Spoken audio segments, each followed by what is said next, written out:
नमस्कार दोस्तों, मैं कुसुम आपका फिर से स्वागत करती हूँ मेरे इस चैनल पर। देखिए दोस्तों, हम पढ़ रहे थे खिलजी वंश और खिलजी वंश में हमने जलालुद्दीन खिलजी कंप्लीट कर लिया था। ये जलालुद्दीन खिलजी का अलाउद्दीन खिलजी ने कैसे वध करा था और देवगिरी अभियान के समय उन्होंने सुल्तान जलालुद्दीन की हत्या करके शासन हथिया लिया था अलाउद्दीन खिलजी ने। ये सब हमने कल की क्लास में देख लिया था और इससे आगे का आज हम देखने वाले हैं अलाउद्दीन खिलजी का आरंभिक जीवन। उसके बाद में उन्होंने प्रशासन का पुनर्गठन कैसे करा, उन्होंने प्रशासनिक नियुक्तियाँ कैसे करी, ये देखेंगे। फिर उनके सामने अलाउद्दीन के सामने क्या-क्या प्रारंभिक कठिनाइयाँ थी, जिसमें उन्होंने जलालुद्दीन के पुत्रों का वध करा और मुख्य रूप से अमीरों से धन वसूली करी। इसके बाद में अलाउद्दीन के समय 7 बार मंगोल आक्रमण हुए, तो उनका सामना कैसे करा, ये सब हम आज की क्लास में देखने वाले हैं। तो शुरू करते हैं आज की क्लास अलाउद्दीन खिलजी। तो अलाउद्दीन खिलजी का शासन था 1296 से लेके 1316 ईस्वी तक। अलाउद्दीन खिलजी का शासन कहाँ से कहाँ तक था? 1296 से लेकर 1316 ईस्वी तक। देखिए दोस्तों, अगर आपने मेरे चैनल को सब्सक्राइब नहीं करा तो प्लीज़ प्लीज़ चैनल सब्सक्राइब कर लेना और अपने दोस्तों से मेरी क्लासेस शेयर करना। और दोस्तों एक लाइक ज़रूर करना, कमेंट भी करना दोस्तों, जिससे थोड़ा मुझे मोटिवेशन मिले। तो प्लीज़ अगर आप लोगों को मेरी क्लासेज अच्छी लग रही हैं तो लाइक कमेंट भी करना दोस्तों। अलाउद्दीन खिलजी के बारे में मुख्य जानकारी कौन सी किस किस से मिलती है, ये देखते हैं। जो अलाउद्दीन खिलजी है जो उनके बारे में मुख्य जानकारी सबसे पहले अमीर खुसरो के खजाइन उल फुतू से मिलती है। कहाँ से मिलती है? अमीर खुसरो का खजाइन उल फुतू।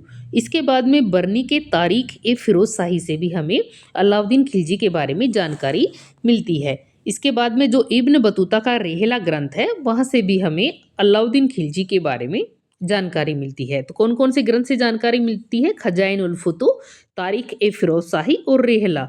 तो रेहला इब्न बतूता का है, तारीख ए फिरोज शाही बरनी की है और खजाइन उल फुतू अमीर खुसरो का है। तो यहाँ से हमें अलाउद्दीन खिलजी के बारे में मुख्य जानकारी मिलती है। अब हम देखते हैं अलाउद्दीन खिलजी का प्रारंभिक जीवन, यानी कि आरंभिक जीवन में अलाउद्दीन खिलजी का नाम क्या था और उनकी कैसे शादी हो रखी थी, ये सब हम देखेंगे आरंभिक जीवन में। तो अलाउद्दीन खिलजी जो थे वो सिरसा में 1266 ईस्वी में पैदा हुए थे। कहाँ पे पैदा हुए थे? ये सिरसा में 1266 ईस्वी में पैदा हुए थे और इनका नाम था अली गुरसाब। इनका नाम क्या था? अली गुरसाब। इनको अली बुरसत भी कहते थे, इनको अली बुरसत भी कहते थे। तो इनका नाम क्या था? इनका नाम अली गुरसाब था। ये जलालुद्दीन के दामाद और भतीजे थे। अलाउद्दीन खिलजी कौन थे? जलालुद्दीन के दामाद और भतीजे। अलाउद्दीन के 2 पत्नियां थी। अलाउद्दीन की कितनी पत्नियां थी? 2 पत्नियां थी। एक तो जलालुद्दीन की लड़की और दूसरी थी मलिक संजर की बहन मेहरू खान। दूसरी कौन थी? मलिक संजर की बहन या मलिक संजार की बहन मेहरू खान। तो इनकी जो ये मेहरू खान थी, ये प्रिय पत्नी थी। इनकी प्रिय पत्नी कौन सी थी? मेहरू खान। इसको मलिक ए जहाँ की उपाधि भी दे रखी थी। मलिक ए जहाँ की उपाधि भी दे रखी थी अलाउद्दीन खिलजी ने। जो अलाउद्दीन खिलजी है, उनका पारिवारिक जो जीवन था वो सुखमय नहीं था। अलाउद्दीन खिलजी का पारिवारिक जीवन सुखमय क्यों नहीं था? क्योंकि जो जलालुद्दीन की लड़की थी वो बहुत ही ज़्यादा घमंडी थी। ये जलालुद्दीन की लड़की बहुत घमंडी थी, अतः इनका जो पारिवारिक जीवन है वो सुखमय नहीं था। दोनों पत्नियां झगड़े से ये परेशान रहते थे। कौन? अलाउद्दीन खिलजी। अलाउद्दीन खिलजी के समय जलालुद्दीन खिलजी के समय अलाउद्दीन कई पदों पर रहे थे। यानी कि जो जलालुद्दीन है इनके चाचा, इनके समय में अलाउद्दीन कई पदों पर रहे। सबसे पहले 1290 ईस्वी में ये अमीर ए तुजुक के पद पर रहे। अमीर ए तुजुक यानी कि उत्सवों का अध्यक्ष। अमीर ए तुजुक को क्या बोलते हैं? उत्सवों के का अध्यक्ष के पद पर ये रहे थे। कब? 1290 में। बाद में ये आरीज ए मुमालिक के पद पर भी रहे। कौन से पद पर? आरीज ए मुमालिक के पद पर। कड़ा और माणिकपुर का इक्तेदार भी ये बने थे। कड़ा और माणिकपुर का इक्तेदार बने। बाद में अवध को भी इस इक्ता में शामिल कर लिया था। यानी कि कड़ा, माणिकपुर और अवध के ये इक्तेदार थे। कौन? अलाउद्दीन खिलजी। 1290 में तो अमीर ए तुजुक के पद पर रहे, बाद में आरिज ए मुमालिक के पद पर रहे और कड़ा, माणिकपुर और अवध के इक्तेदार भी ये रहे थे। अब हम देखते हैं अलाउद्दीन खिलजी ने जो प्रशासनिक पुनर्गठन करा था उसमें कौन कौन सी नियुक्तियां कर रखी थी। करी थी अलाउद्दीन खिलजी ने, वो देखते हैं। सबसे पहले जलालुद्दीन का जो प्रसिद्ध वजीर था ख्वाजा खातिर, जलालुद्दीन का प्रसिद्ध वजीर कौन था? ख्वाजा खातिर। इस वजीर को अपने पूर्व पद पर स्थायी कर दिया गया, यानी कि जलालुद्दीन के समय से ही जो वजीर बना आ रहा था ख्वाजा खातिर, वो ही वजीर के पद पर रहा था। ये मतलब है इसका कि यानी कि अलाउद्दीन के समय में भी जलालुद्दीन के समय का जो वजीर था ख्वाजा खातिर, वो ही उस पद पर रहा। इसके बाद में काजी बनाए गया बने सुदुद्दीन आरिफ को सदर ए जहां और काजी ए मुमालिक यानी कि साम्राज्य का मुख्य न्यायाधीश बनाया गया। किसको? सुदुद्दीन आरिफ को। किसको? सुदुद्दीन आरिफ को सदर ए जहां या काजी ए मुमालिक का पद दिया गया, यानी कि साम्राज्य का मुख्य न्यायाधीश बनाया गया सुदुद्दीन आरिफ को। इसके बाद में मलिक उम्तादु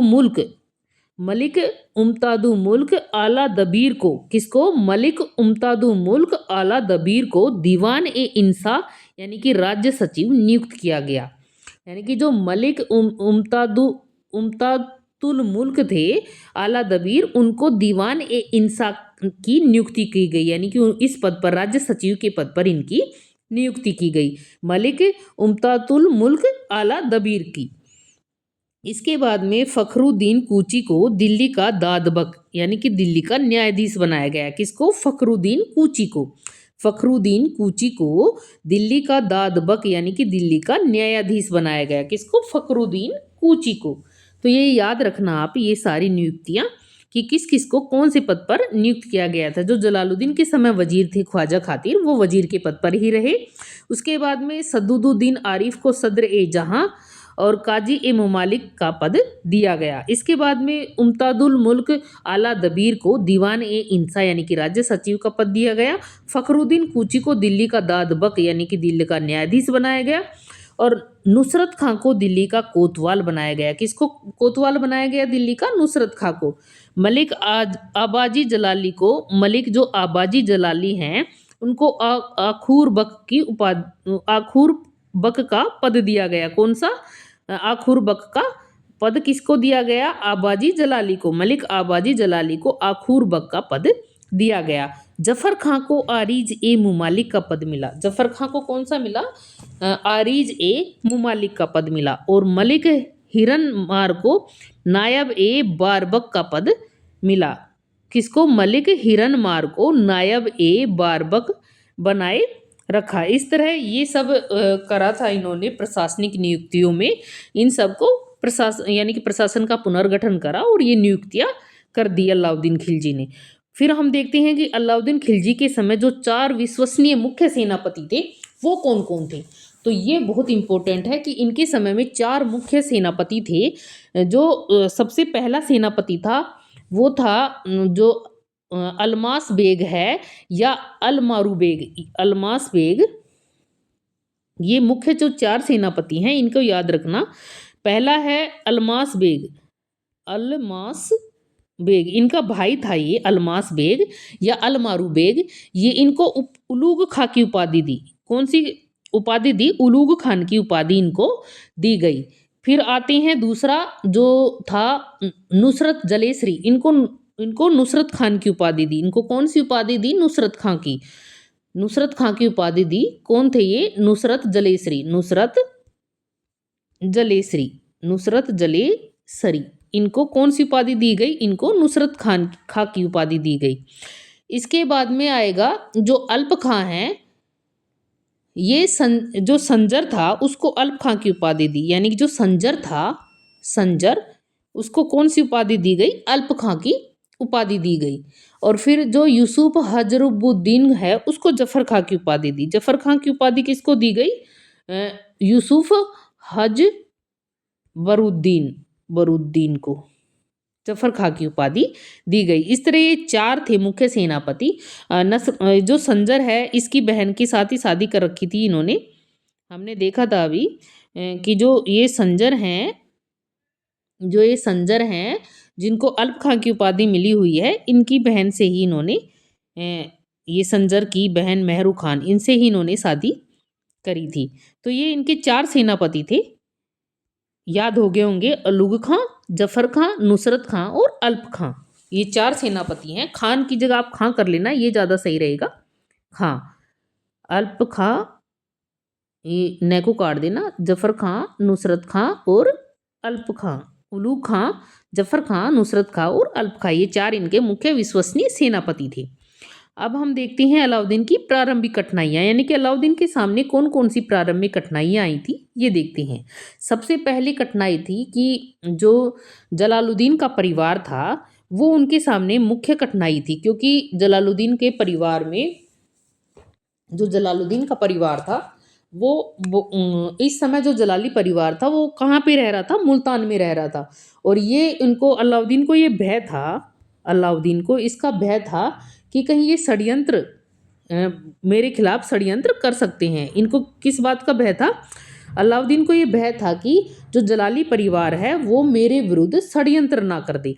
तो इस बात का इनको भय था, तो इस कारण इनके दमन के लिए इन्होंने क्या करा था, इन्होंने 2 अपने सेनापतियों को भेजा था।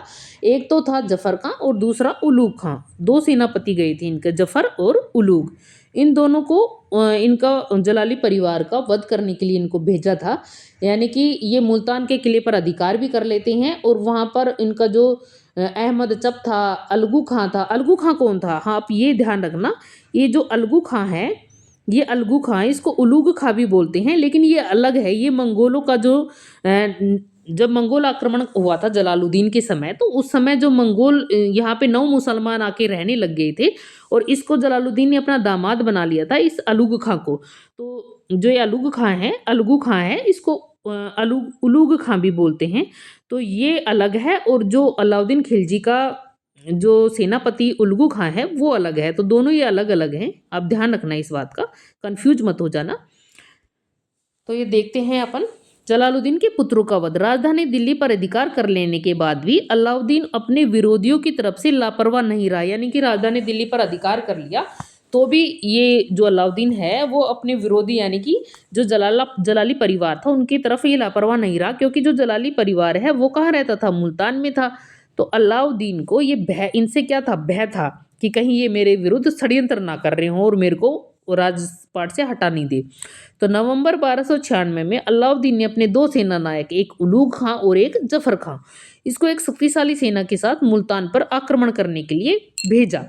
तो इन दोनों सेना नायकों ने बिना किसी प्रतिरोध के दोनों राजकुमारों को, यानी कि अरकली खां को भी और कद्र खां, रुकनुद्दीन इब्राहिम के नाम से जो गद्दी पर बैठे थे, कद्र खां, उन दोनों को क्या करा, उन दोनों को और उनकी माँ को, अहमद चप को और जलालुद्दीन के मंगोल दामाद अलगू खां को भी बंदी बना लिया। यानी कि ये जो अलगू खां है, इसको कई जगह उलूग खां भी लिख देते हैं, तो ये दोनों ही सही हैं, लेकिन ये अलगू खां अलग हैं, और जो अलाउद्दीन खिलजी का सेनापति उलगू खां था वो अलग था। तो इनको क्या कर लिया जाता है, इनको सबको बंदी बना लिया जाता है इनके द्वारा, और फिर क्या करते हैं, दिल्ली जब लाए जाने पर मध्य रास्ते में ही इनका वध कर दिया जाता है सबका। तो इस तरह से जो जलालुद्दीन के परिवार था, या जलाली परिवार था जो, उनका उनको रास्ते से हटा दिया जाता है। तो ये प्रारंभिक कठिनाई थी अलाउद्दीन खिलजी के समय की। अब हम देखते हैं कि अलाउद्दीन खिलजी के समय दूसरी कठिनाई कौन सी थी।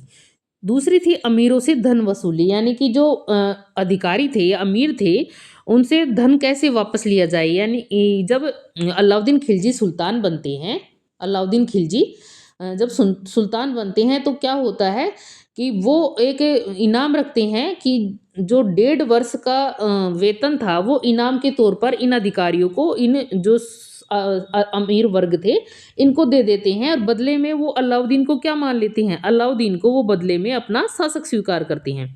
लेकिन अलाउद्दीन ने क्या करा, अलाउद्दीन ने अपने शासन का अच्छे से जमा लिया। उसके बाद में क्या करा, उसके बाद में जो अमीर थे इनसे क्या करा, इनसे धन वापस लेना चाहा, यानी कि इनसे वापस लेने के लिए धन इन्होंने अपना जो नुसरत खां जो सेना नायक था उसको भेजा, और नुसरत खां ने क्या करा, इनसे इनकी बड़े पैमाने पर हत्याएं करी, इनसे धन वापस ले लिया, क्योंकि जो अलाउद्दीन खिलजी था वो मानता था कि जो सुल्तान का नहीं हो सका, जो जलाली परिवार का जो ये जलाली परिवार के नहीं हो सके, तो ये मेरे क्या होंगे। तो इनसे वापस धन लेने के लिए इन्होंने ये योजना बनाई थी। नुसरत खां को भेज के। तो अमीरों से धन वसूली, यानी कि सुल्तान रुकनुद्दीन इब्राहिम के साथ विश्वासघात जिन्होंने किया था, जिन अमीरों ने, यानी कि अमीरों ने 1.5 वर्ष का वेतन इनाम के तौर पर लेकर बदले में अलाउद्दीन को सुल्तान स्वीकार किया था। और उनको तब अलाउद्दीन ने क्या करा, अलाउद्दीन ने उनको दंड देने का निश्चय करा। किनको, इन अमीरों को। तो सुल्तान रुकनुद्दीन इब्राहिम के साथ विश्वासघात करने वाले अमीरों को दंड देने का निश्चय किया, जिन्होंने सोने के लोभ से इब्राहिम सुल्तान के साथ विश्वासघात किया था। यानी कि सोना लेकर या जो 1.5 वर्ष का वेतन लेकर इनके साथ में, यानी रुकनुद्दीन इब्राहिम जो सुल्तान बनाए थे कद्र खां, उनके साथ में इन्होंने क्या करा था, उनसे इन्होंने विश्वासघात करा था। तो उनसे बदला लेने के लिए क्या करा, यह काम वजीर नुसरत खां को सौंपा। किसने, अलाउद्दीन खिलजी ने। नुसरत खां ने इन सभी से धन वापस ले लिया और इनकी बड़े पैमाने पर हत्याएं करवाई।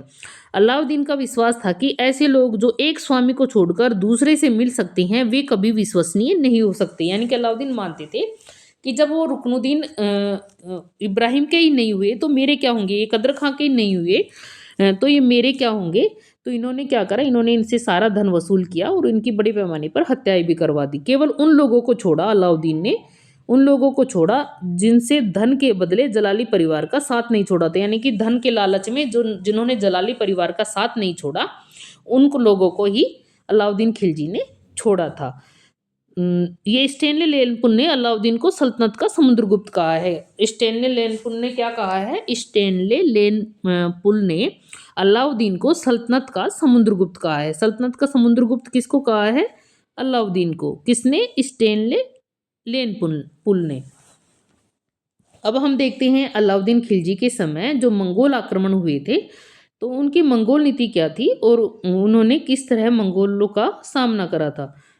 तो अलाउद्दीन ने मंगोलों के प्रति रक्त और युद्ध पर आधारित अग्रगामी नीति अपनाई थी। कौन सी नीति अपनाई थी, इनको रक्त और युद्ध पर आधारित अग्रगामी नीति अपनाई थी। किसने, अलाउद्दीन खिलजी ने। ये नीति भी आपको याद रखनी है कि कौन सी नीति थी इनकी। तो अलाउद्दीन के समय में मंगोलों के प्रति थी रक्त और युद्ध पर आधारित अग्रगामी नीति। कौन सी नीति, रक्त और युद्ध पर आधारित अग्रगामी नीति। अलाउद्दीन खिलजी के काल में सर्वाधिक मंगोल आक्रमण हुए। ये मंगोल आक्रमणकारी मध्य एशिया शासक दावा खान द्वारा भेजे गए थे। ये मंगोल आक्रमणकारी किसके द्वारा भेजे गए थे, ये मध्य एशिया के शासक थे दावा खान, उनके खां के द्वारा ये भेजे गए थे। तो ये भी याद रखना कि ये मंगोल आक्रमणकारी किसके नेतृत्व में भेजे गए थे, तो ये दावा खां के नेतृत्व में भेजे गए थे। जो मंगोल आक्रमण हुए थे वो 7 हुए थे, और किस वर्ष हुए थे और कौन से इनके नेता थे ये सब देखेंगे, लेकिन इनकी डिटेल हम कल की क्लास में देखेंगे। तो पहला ये अच्छे से याद रख लेना, ये मंगोल आक्रमण ये आया हुआ भी है एग्जाम में कि किसके नेतृत्व में कौन सा आक्रमण हुआ। तो आपको अच्छे से याद रखना है, मंगोल आक्रमण पहला आक्रमण हुआ था 1296 में कादर खान के नेतृत्व में। किसके नेतृत्व में, कादर खान के नेतृत्व में 1296 में पहला आक्रमण होता है मंगोल आक्रमण अलाउद्दीन के समय में। तो आप पूरी याद रखना कि पहला आक्रमण कादर खां के नेतृत्व में 1296 में होता है। दूसरा आक्रमण होता है 1297-98 में साल्दी के नेतृत्व में। किसके नेतृत्व में होता है, साल्दी के नेतृत्व में दूसरा आक्रमण 1297-98 ईस्वी में होता है। तीसरा आक्रमण होता है 1299 में कुतलुग ख्वाजा के नेतृत्व में। किसके नेतृत्व में, कुतलुग ख्वाजा के नेतृत्व में। चौथा आक्रमण होता है 1303 ईस्वी में तारगी के नेतृत्व में। किसके नेतृत्व में, तारगी के नेतृत्व में। तो पहला किसके नेतृत्व में, कादर खान का, दूसरे होता है साल्दी के, तीसरा तुगलुक ख्वाजा और चौथा होता है तारगी के नेतृत्व में। पांचवा आक्रमण होता है 1305 में अली बेग और तरकस के नेतृत्व में। छठा आक्रमण होता है 1306 में कबग खां, और सातवां आक्रमण होता है 1307-8 में इकबाल मंद के नेतृत्व में। तो कौन से वर्ष होता है ये आक्रमण, मंगोलों के आक्रमण स्टार्ट होते हैं 1296 से लेके और 1308 ईस्वी तक। तो 1296 में पहला, 97-98 में दूसरा, 99 में तीसरा, फिर चौथा आक्रमण होता है 1303 में, फिर पांचवा 1305 में, पांचवा 1305 में, छठा 1306 में और सातवां 1307 में। तो ऐसे याद रखना 5, 6 और 7। तो पांचवा 5 में, छठा 6 में और सातवां 7 में। और ये तीनों लगातार होते हैं 96, 97, 98 और 99। यानी कि पहला 96, दूसरा 97, 98 और तीसरा 99 में। तो पहले आक्रमण कादर खां के नेतृत्व में, दूसरा साल्दी में, तीसरा कुतलुक ख्वाजा, चौथा तारगी और पांचवा होता है अली बेग तरकस और छठा कबक खां और सातवां इकबाल मंद के नेतृत्व में। तो इस तरह ये 7 आक्रमण होते हैं और ये इनकी जो डिटेल है वो हम कल की क्लास में देखेंगे। आज हम इतना ही करेंगे दोस्तों। तो आप हंसते रहना, मुस्कुराते रहना और अपने जो पढ़ाई है उसको निरंतर करते रहना दोस्तों, थकना मत। आपको मंजिल तक पहुंचना है तो अच्छे से पढ़ाई करनी है, तो आप अच्छे से पढ़ते रहना। देखिए दोस्तों, मेहनत कभी भी जाया नहीं जाती, क्योंकि मेहनत ही सब कुछ है। तो आप पढ़ते रहना दोस्तों, पढ़ाई बहुत ज़रूरी है। दोनों पेपर को साथ लेके पढ़ना, जिससे आपका सिलेक्शन हो जाए और आप खुश रहो, मस्त रहो। बस मेरी यही कामना है, आप निरंतर पढ़ाई करो जिससे आपका सिलेक्शन अच्छे से हो जाए, अपने माँ बाप का नाम रोशन करो और आप तरक्की करो जीवन में। तो धन्यवाद दोस्तों, कल फिर मिलते हैं। आप मेरे चैनल को अगर सब्सक्राइब नहीं करा तो प्लीज़ चैनल सब्सक्राइब कर लेना और अपने दोस्तों से मेरी क्लासेस शेयर करना, लाइक कमेंट करना दोस्तों। धन्यवाद।